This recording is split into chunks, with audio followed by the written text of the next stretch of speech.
Sir வணக்கம். வணக்கம். Armstrong அவர்கள் படுகொலை செய்யப்பட்டு 16 நாட்கள் கடந்துருச்சு. இந்த சூழ்நிலையில் இப்போ நடக்கக்கூடிய விசாரணையை பொறுத்த வரைக்கும் உங்களுடைய கருத்து என்ன சார்? விசாரணை சரியாகவே நடந்துக்கிட்டு இருக்கிறதா நாங்கள் கருதுகிறோம். காரணம் என்னென்னா, ஆரம்பத்தில் 5ஆந்தேதி அவர் ஜூன் 5ஆந்தேதி படுகொலை செய்யப்பட்டார். ஜூலை 5ஆந்தேதி படுகொலை செய்யப்பட்ட உடனே 8 பேர் அரெஸ்ட் பண்ணிட்டோம் அப்படின்னு ஏதோ அனைத்து குற்றவாளிகளையும் அரெஸ்ட் பண்ண மாதிரி காவல்துறையுடைய அந்த செய்தி இருந்துச்சு. அதன் பிறகு பல்வேறு தரப்பினுடைய கோரிக்கை, முக்கியமாக விடுதலை சிறுத்தைகள் கட்சியினுடைய தலைவர் டாக்டர் எலிச்சிதம்பரனுடைய கோரிக்கை உண்மையான குற்றவாளிகள் கைது செய்யப்பட வேண்டும். இதற்கு பின்னால் யார் இருக்காங்க, என்ன காரணத்திற்காக இந்த கொலை நடந்தது, இதில் யாரெல்லாம் உதவி பண்ணியிருக்காங்க, பண உதவி உட்பட உதவி பண்ணியிருக்காங்க என்று அனைத்தையும் விசாரித்து யாரையும் விடாமல் சட்டத்தின் பிடியில் உண்மையான குற்றவாளிகள் அத்தனை பேரும் கொண்டு நிறுத்தி அவர்களுக்கு தண்டனை பெற்றுத்தர வேண்டும் என்று கோரிக்கை விடுத்தார். அந்த அடிப்படையில் இன்றைக்கி விசாரணை என்பது மிக சிறப்பான வகையில் போயிட்டுருக்குது. ஆரம்பத்தில் ஆற்காடு சுரேஷ் என்மிட்டி தான் காரணம்னு சொன்னாங்க. அப்புறம் ஆருத்ரா கோல்டு இதில் சம்மந்தப்பட்டிருக்கு, அந்த நிறுவனம் சம்மந்தப்பட்டிருக்குன்னு சொன்னாங்க. இந்த தொடர்ச்சியாக அடுத்து பார்த்திங்கன்னா அஞ்சலைன்னு சொன்னாங்க. அப்புறம் அவங்க பேர் என்ன, ஒரு வழக்கறிஞர், பெண் வழக்கறிஞர் மலர்கொடினாங்க. அப்புறம் ஹரிகரன் வழக்கறிஞர்கள். இப்போ சிசிங் ராஜா, அதே போல் சம்போ செந்தில் என்று இப்படி விரிந்து கொண்டே இருக்கிறது. இப்போ நேற்றுக்கு கூட ரமேஷுங்கிறவரை, மின்ட் ரமேஷுங்கிறவரை கைது பண்ணியிருக்காங்க. ஆகவே இதில் தரவான ஒரு என்கொயரி, புலனாய்வு நடந்து கொண்டிருப்பதாக நாங்கள் இதுவரை சரியாக போயிட்டுருக்கு அப்படிங்கிறது தான் நாங்கள் பார்க்குறோம். இல்லை, நீங்கள் சொன்னது போல் தொடக்கத்தில் இதற்கு பின்னணியில் ஆருத்ரா இருக்குன்னு சொல்லி தான் இந்த இன்வெஸ்டிகேஷனே ஸ்டார்ட் பண்ணாங்க. பட் இப்போ அனைத்து கட்சியை சேர்ந்தவங்களும் உள்ளே இருக்காங்கன்ற மாதிரி ஒரு பிம்பத்தை இந்த காவல்துறை, திமுக கட்டுப்பாட்டில் இருக்கக்கூடிய காவல்துறை ஒரு பிம்பத்தை உருவாக்குதுன்ற ஒரு தகவல் இருக்குது. அதை எப்படி பார்க்குறீங்க? இல்லை, அனைத்து கட்சியும் அப்படின்னு நம்ம இதை எடுத்துக்க முடியாது. காரணம் என்னன்னு கேட்டிங்கன்னா, இப்போ நீங்கள் கூலிப்படை கலாச்சாரம் தாதாயிசத்துக்கு என்னென்னா, கட்சியோ ஜாதியோ மதமோ அது எந்த விதத்துலையும் தீர்மானிக்கிற சக்தியாக இருக்காது. கூலிப்படையை பொறுத்தளவுக்கு படுகொலை செய்கிறாங்க, கூலிக்கு படுகொலை செய்கிறவங்கெல்லாம் பணம் தான் அவங்களுக்கு பிரதானமாக இருக்கும். அப்போ அவங்களுக்கான என்மிட்டி என்னன்னு பார்க்கணும். அது பொலிட்டிக்கல் என்மிட்டியா அல்லது மானிட்டரிங் என்மிட்டியா, அதாவது அதாவது பணம் சம்மந்தப்பட்ட பகையா என்பதை நம்ம பார்க்க முடியுமே ஒழிய இதில் அனைத்து கட்சியும் சார்ந்தவர்கள் அப்படிங்கிறது சொல்ல முடியாது. ஆனால் ஆருத்ரா கோல்டை பொறுத்தளவுக்கு அதில் மிக முக்கியமான லீடர்ஸ் சம்மந்தப்பட்டிருக்காங்க. நீங்கள் பார்த்தீங்கன்னா அதில் ராஜசேகர், அதோடைய நிறுவனத்தினுடைய மேனேஜிங் டைரக்டர், ஆர்கே சுரேஷ் நடிகர், அப்புறம் அந்த பிரதாப் ரெட்டி, அமர் பிரசாத் ரெட்டியா அவர், அண்ணாமலை உட்பட அந்த பெயர்கள் அடிபட்டது. அது பிஜேபி என்கிற ஒரு இந்த தமிழ்நாட்டு யூனிட்டுடைய முக்கியமான நபர்கள் ஆருத்ரா கோல்டில் சம்மந்தப்பட்டிருக்காங்க. இப்போ நீங்கள் போய் கூலிக்கு கொலை பண்ணவங்க, தகவல் சொன்னவன், வேவு பார்த்தவன், இவெல்லாம் பல கட்சியை சார்ந்தவங்களாக இருப்பாங்க. ஆக இதுக்கு கட்சியோ ஜாதியோ மதமோ என்பது கூலிப்படை கலாச்சாரத்தில் நம்ம பார்க்க வேண்டிய அவசியம் இல்லை. அதாவது இந்த கொலையில் திமுக சம்மந்தப்பட்ட நிர்வாகிகள் 2லிருந்து 3 பேர் இருக்காங்க. நீங்கள் சொல்கிற மாதிரி ஆருத்ரா பிஜேபி தலைமையிலாக இருந்தால் அப்போ பிஜேபியும் திமுகவும் கூலிப்படைக்கு கை கோர்க்குதா? பிஜேபி திமுகன்னு சொல்லக்கூடாது நீங்கள். காரணம் என்னென்னா, இப்போ பிஜேபியோட மாநில தலைவர் அதில் சம்மந்தப்பட்டிருக்காரு. அண்ணாமலை ஆருத்ரா கோல்டு பிரச்சனையில் இருக்கிறார். அதே போல் அமர் பிரசாத் ரெட்டி அதில் கைது செய்யப்பட்டவர். ஆர்கே சுரேஷ் நடிகர் பிஜேபியை சார்ந்தவர். அதுபோல் அந்த கட்சியை சார்ந்த மிக முக்கிய மாநில நிர்வாகிகள் அதில் லிங்க் இருக்குது. அதில் இப்போ திமுகவை பொறுத்தளவுக்கு யாரோ அவர் அருள் வழக்கறிஞர்னு சொல்கிறாங்க. அவர் அமைச்சர் நாசர் கூட ஒரு படம் போட்டிருக்கிறாரு. அதுக்காக திமுகன்னு தலைமையை நீங்கள் குற்றஞ்சாட்ட முடியுமா? அதுபோல் நீங்கள் அதிமுகவை சார்ந்தவங்களும் இருக்கிறாங்க, தேமுதிகவை சார்ந்தவங்களும் இருக்கிறாங்க. தேமுதிக சார்ந்தவங்க யாரும் இல்லை, விளக்கம் கொடுத்தாச்சு. ஆமாம், அது மாதிரி பல கட்சிகளை சார்ந்தவங்க இருக்கிறாங்க. அப்படி இருக்கும் பொழுது அது கட்சியாக பார்க்க முடியாதுன்னு நான் திருப்பியும் சொல்கிறேன். இதெல்லாம் ஒரு கூட்டாக அவங்க சேர்ந்துருக்காங்க. பல தாதாக்கள், பல ரவுடிகள், பல கும்பல்கள் ஒன்று சேர்ந்து அந்த ஆம்ஸ்ட்ராங் அவர்களை ஒரு பொது எதிரியாக சித்தரித்து இந்த படுகொலையை அரங்கேற்றிருக்கிறார்கள். இல்லை சார், அவர் படுகொலை செய்யப்பட்ட நாள்லேருந்து இன்னைக்கு வரைக்கும் இந்த ஆருத்ராங்கிற பேர் அடிப்படுது. ஆருத்ராக்கும் ஆம்ஸ்ட்ராங்குக்கும் என்ன தொடர்புங்கிறத இது வரைக்கும் யாரும் தெளிவா வெளியே சொன்னது இல்லை. பேசுனாங்களே. அதாவது என்னன்னா, ஒரு காங்கிரஸ் கட்சியினுடைய தலைவர் செல்வ பெருந்தகை சொன்னாரு. என்ன ஆரம்பத்திலேருந்து இதுங்க, அவர் ஆரம்பத்திலேருந்து அதை சொன்னாரு. அப்புறம் எங்கள் தலைவரும் வந்து அந்த கருத்தை வந்து முன் வச்சாரு. எங்கள் தலைவர் டாக்டர் எழுச்சி தமிழர் அண்ணன் திருமாவளவன் என்ன கருத்து வச்சாங்கன்னா, இதில் ஆருத்ரா கோல்டு நிறுவனத்தின் பெயர் வந்து பெரிதாக அடிபடுகிறது. இங்கே வந்து அவர் ஒரு கட்சியினுடைய அங்கீகரிக்கப்பட்ட கட்சியினுடைய தலைவர் இல்லையா, எம்பி இல்லையா, இந்தியா முழுக்க வந்து இன்னைக்கு இந்தியா கூட்டணியில் அங்கம் வகிக்கிற மிக முக்கியமான கட்சியின் தலைவர் இல்லையா. அப்புறம் அவருக்கு சில இன்புட்ஸ் வரும் தானே. அப்போ அவர் என்ன சொல்கிறாரு, ஆருத்ரா கோல்டு, பிஜேபி, ஆம்ஸ்ட்ராங் என்கிற முக்கோண தொடர்பு வந்து இங்கே விசாரிக்கப்பட வேண்டும் அப்படின்னு சொல்கிறாரு.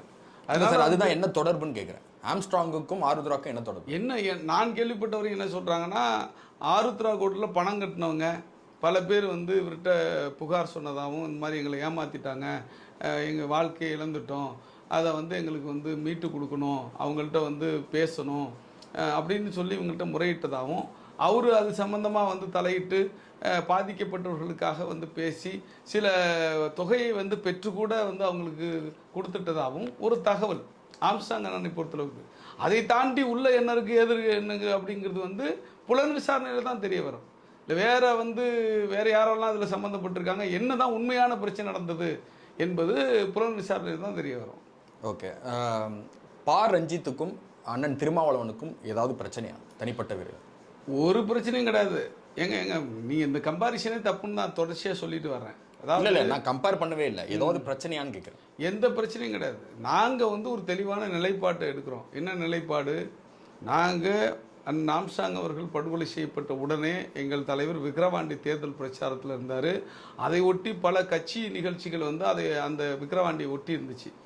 அனைத்து நிகழ்ச்சிகளையும் ரத்து செஞ்சுட்டு இரவோடு இரவாக வந்து சென்னைக்கு வந்து அன்றைக்கி இரவு முழுக்க தூங்காமல் இருந்து காலையிலே மருத்துவமனைக்கு போயிட்டு அந்த ஆம்ஸ்ட்ராங் அவருடைய உடலுக்கு வந்து அஞ்சலி செலுத்தி விட்டு, அதே போல் வந்து அங்கே அந்த 6ஆம் தேதி காலையிலேயே அவர் உடலை வந்து காவல்துறை டிஸ்பர்ஸ் பண்ணுறதுக்கு, அடக்கம் செய்கிறதுக்கு எல்லா முயற்சியும் எடுக்கும் பொழுது மறுநாள் மாயாவதி வருகிறார். அதுவரை வந்து உடல் வைக்கப்பட வேண்டும், அதற்கு அந்த ரசாயன பதப்படுத்துதல் வந்து செய்யப்பட வேண்டும். அதுவரையும் இப்போ செய்யாமல் இருந்தாங்க அவருடைய உடல். ஆமாம், அந்த இடத்துல அண்ணன் திருமாவளவன் எல்லா விஷயத்தையும் அவர் கூட இருந்து செஞ்சாருங்க, எந்த மாற்று கருத்து கிடையாது. என்னுடைய கேள்வி, அப்போ மாயாவதி அவர்கள் வந்திருந்தப்போ சிபிஐ விசாரணை வேணும்னு சொன்னார்.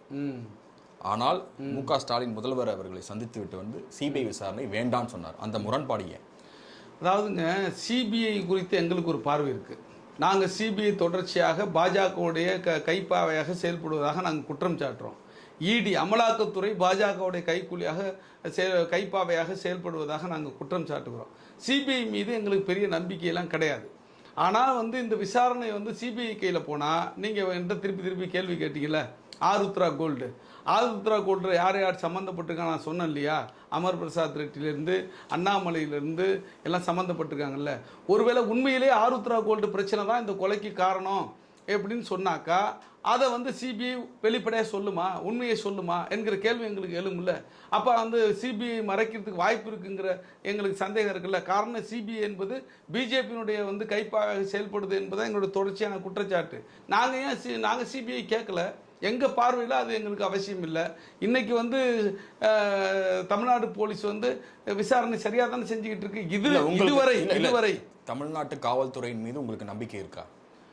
இந்த வழக்கில், இந்த படுகொலை சம்பவத்தில் இதுவரை சரியாக விசாரித்து கொண்டிருக்கிறார்கள். இதுவரை எந்த பிறழ்வும் இல்லை.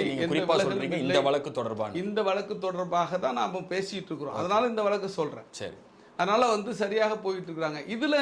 இதன் பிறகு விலகல் இருந்தால் கூட நாங்கள் அதை சுட்டி காட்டுவோம். அதை சரி செய்வதற்கு நாங்கள் உரிய போராட்டங்களை, கோரிக்கைகளை விடுப்போம். இல்லை, இப்போ சிபிஐ விசாரணை வேணும்னு சொல்லிட்டு பிறகு வேண்டான்னு சொன்னார். செல்வ பிறந்தகையும் அதே மாதிரி வேணும்னு சொல்லிட்டு பிறகு வேண்டான்னு சொன்னார். இல்லை வேணும்னு சொல்லிட்டு வேண்டாம்லாம் சொல்லலை. இல்லை, நல்லா புரிஞ்சுங்க. எங்கள் தலைவர் ஸ்டேட்மெண்ட்டை நான் திருப்பி சொல்கிறேன் உங்களுக்கு. இல்லை, அவர் பேசின 2 வீடியோக்களும் இருக்குது, நீங்களும் அதுக்கு என்ன அர்த்தம் நான் சொல்கிறேன், அதுக்கு பொருளை நான் சொல்கிறேன். அதாவது வந்து இப்போ பகுஜன் சமாஜ் கட்சியினுடைய மாநில தலைவர் படுகொலையான அண்ணன் ஆம்ஸ்ட்ராங், அந்த கட்சியினுடைய சுப்ரீமோ தேசிய தலைவர் மாயாவதி சிபிஐ விசாரணை வேணும்னு கேட்குறாங்க. அப்போ அவர்களுடைய கோரிக்கையை வந்து, மாயாவதியுடைய கோரிக்கையை வந்து நாங்கள் அது கூடாதுன்னு சொல்ல முடியாது. அவர்கள் கேட்குற 4-5 கோரிக்கை வச்சாங்க. அந்த கோரிக்கையை வந்து நாங்கள் சப்போர்ட் பண்ணுறோன்னு தான் நம்ம வந்து சொல்ல முடியும். அவங்களுடைய நிலைப்பாடு அது என்று தான் சொல்ல முடியும். இப்போ எங்களுடைய பார்வை என்ன, எங்களுடைய கோரிக்கை என்னென்னா, எங்களுக்கு சிபிஐ மீது நம்பிக்கை கிடையாது. அப்போது மாயாவதி அவர்கள் வந்து நிலைப்பாட்டை அவர்களுடைய அவங்க கட்சியினுடைய உரிமை அது. அதாவது நாங்கள் மாயாவதி நிலைப்பாட்டை ஆதரிக்கிறோம், அது கொஞ்சம் வந்து நான் அந்த சொன்னதை கூட நீங்கள் சரி பண்ணிக்கணும். ஆதரிக்கிறோம் என்பதை விட அவர்களுடைய நிலைப்பாடு அது, அதில் எங்களுக்கு நாங்கள் அதில் கருத்து சொல்கிறதுக்கு ஒன்றும் இல்லை அப்படிங்கிறத எங்களுடைய நிலைப்பாடு. இப்போ எங்களை பொறுத்தளவுக்கு சிபிஐ மீது எங்கள் நம்பிக்கை கிடையாது. ஏன்னா தொடர்ச்சியான செயல்பாடு மட்டுமல்ல, இந்த வழக்கில் ஆருத்ரா கோல்டு பெயர் அடிபடுவதால் அதில் சம்பந்தப்பட்டவர்கள் பிஜேபிக்காரர்களாக இருப்பதால், உண்மையில் அதுதான் காரணமாக இருந்தால் இது உண்மை வெளிவராது, மறைப்பதற்கு வாய்ப்புகள் உண்டு. அதுதான் எங்கள் நிலைப்பாடு. சரி, ஆம்ஸ்ட்ராங் படுகொலைக்கு பிறகு தமிழ்நாட்டில் இருக்கக்கூடிய மிக முக்கிய தலித் தலைவர்களாக பார்க்கக்கூடிய ஒரு சிலருக்கே பாதுகாப்பு கிடையாதுன்றது விசிக கட்சியை சேர்ந்தவர்களே பொதுவெளியில பேசுறாங்க. அதாவது குறிப்பா அண்ணன் திருமாவளவனுக்கு அவர்களுக்கே பாதுகாப்பு இல்லைன்னு தான் சொல்றாங்க. இது நீங்க ஒத்துக்கிறீங்களா? உண்மை உண்மை அப்படின்னாக்க தமிழ்நாடு அரசும் தமிழ்நாட்டு காவல்துறையும் பாதுகாக்க தவறு. அடுத்து நான் இப்ப விளக்கம் சொல்ல வந்தேன். அது உண்மை. எப்படின்னா, திமுக ஆட்சியில் மட்டும் இல்ல, அதிமுக ஆட்சி நடந்த போது பொதுவாகவே கேளுங்க நான் சொல்லிடுறேன். கிட்டத்தட்ட ஒரு 10 ஆண்டுகளுக்கு முன்னாடி நினைக்கிறேன், 10 ஆண்டுகளுக்குள்ள இருக்கும். அண்ணன் திருமாவளவன் அவர்கள் வந்து தஞ்சை மாவட்டத்தில் சுற்றுப்பயணம் செய்யும்போது பரவாக்கோட்டையில் அவரை வந்து கொலை செய்வதற்கான முயற்சி நடந்தது. அவர் வாகனங்கள் மீது தாக்குதல் நடந்தது. வடசேரியில் வந்து கொடியேற்றினா அவரை வந்து நாங்கள் படுகொலை பண்ணுவோம் அப்படின்னு சொல்லிட்டு மிரட்டல், வெளிப்படையான மிரட்டலை விடுத்தாங்க. இப்போ பல இடங்களில் இவர் வந்து தாக்கப்படுவதற்கான வாய்ப்புகள் வந்து ஏற்பட்டது. மிக முக்கியமாக வந்து எந்த தலைவருக்கும் இல்லாத அச்சுறுத்தல் எங்கள் தலைவர் டாக்டர் எழுச்சி தமிழர் திருமாவளவன் அவர்களுக்கு இருக்கிறது. இதுக்கு என்ன காரணம்னா, இது திமுக அதிமுக என்பதையெல்லாம் தாண்டி இந்த சமூகம் அது பிரச்சனை. இந்த சமூகம் ஒரு சாதிய சமூகம். இந்த சாதிய சமூகத்தில் ஒடுக்கப்பட்டு கிடக்கிற, விளிம்பு நிலையில் கிடக்கிற, தீண்டாமையால் பாதிக்கப்பட்டிருக்கிற மக்கள் மேலெலும்பி வருகிற பொழுது, அவர்களை மேலெலும்பி வருகிற பொழுது யாரும் அதை விரும்புறதில்லை. அவங்க சுயமரியாதை கோருகிற பொழுது அதை யாரும் கொடுக்கறதுக்கு முன் வர்றதில்லை. அவங்க கோயில் நுழைவு போகணும் உடனே கோயிலை திறந்து வர்றதில்லை. பொது கிணத்துல தண்ணீர் எடுக்கும் போது உடனே கிணத்தை திறந்து வர்றதில்லை. பொது பாதையில் நடக்கணும்னு சொல்லும்போது உடனே பாதையை வந்து விட்டுறதில்லை. பொது சுடுகாட்டில் பிணத்தை வந்து புதைக்கணும் எரிக்கணும்னு சொல்லும்போது பொது சுடுகாடு நீங்கள் பயன்படுத்திங்கன்னு சொல்றதில்ல.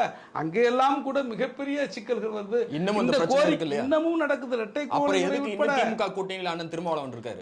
அதிமுக ஆட்சி நடக்கலையா?